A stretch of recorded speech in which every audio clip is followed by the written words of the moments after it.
please start by telling us a little bit about yourself, your background, and what you do for a living. Well, my name is Steve Jacob. I am currently District 3 County Commissioner for Western Winona County. Been married to my wife, Mary, for 34 years. We have 4 children, 4 grandchildren. We farm east of Plainview in the kind of the Whitewater State Park area. As a county commissioner, I've been very active in the community. Currently, I serve on Whitewater Joint Powers Board. I'm on the Soil and Water Conservation District. I'm the chair of the Winona County Road and Bridge Committee, sit on Planning Commission, and Parks and Environmental Committee. So very active there. I've been very active in the community with volunteering. I served on many boards and committees at my local church. I was an elder for many years. Did mission work, building houses behind Hurricane Katrina, and other volunteer work like taking people back and forth to appointments at the Mayo Clinic, so as a volunteer. So, but yeah, farming is my primary source of income, but I've got plenty of other irons in the fire at the same time. And with all that background and experience, what made you decide, I'm running for a seat in the House? I felt like I was called from the good Lord up above. Government dysfunction is what brought me into the county commissioner position. I had a lengthy lawsuit, and the judge ruled entirely in my favor.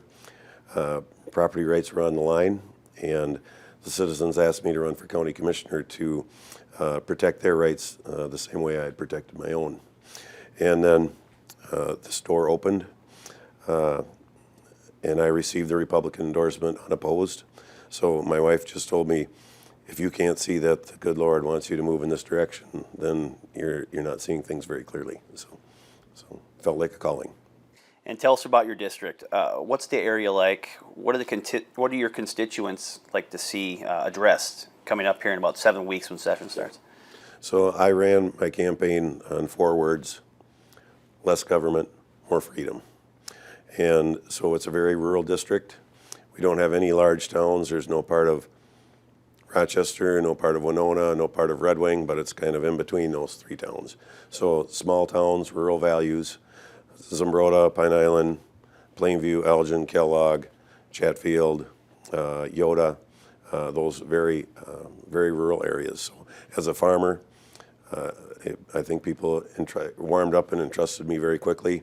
They knew my background and my voting record as a county commissioner, and so a good portion of the district that I was elected to here was also my county commissioner district, or is currently my county commissioner district. And when you talk to your constituents, what did they say? What were they worried about? What concerns did they have? High energy prices, inflation, those pretty much the very top pieces. Yeah, I mean just the economy in general. So those are their top concerns. Government overreach, certainly a concern to them, and they made it clear that they're looking for a government watchdog. I've got a reputation for 10 years as county commissioner as a government watchdog, and I tried to make that all very transparent to them. And if that's what they want elected, then they should vote for me. And it was a very decisive win. It wasn't a close race. And before I let you go, I wanted to ask you about, is it the Jacob Hill farm that I saw? Beautiful looking farm I saw online. Can you tell us about that? It seems to be quite a history there. Yeah, so my great-grandfather in 1878 came with his wife from Germany. They came in a covered wagon, and so they tipped the covered wagon over, lived under that while they built the original log cabin. That log cabin still stands there today.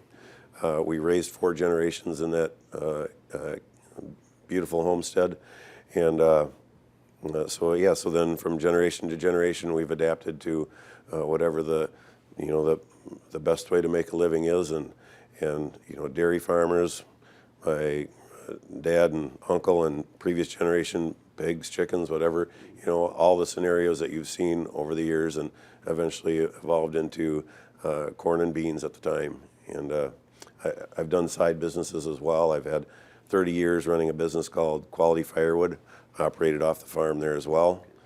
Served the Twin Cities metro area and in the entire southeast Minnesota area, eastern Wisconsin, and so that was a big business for me for 30 years, and now we've also got a number of rental homes that we have out on the bluff tops.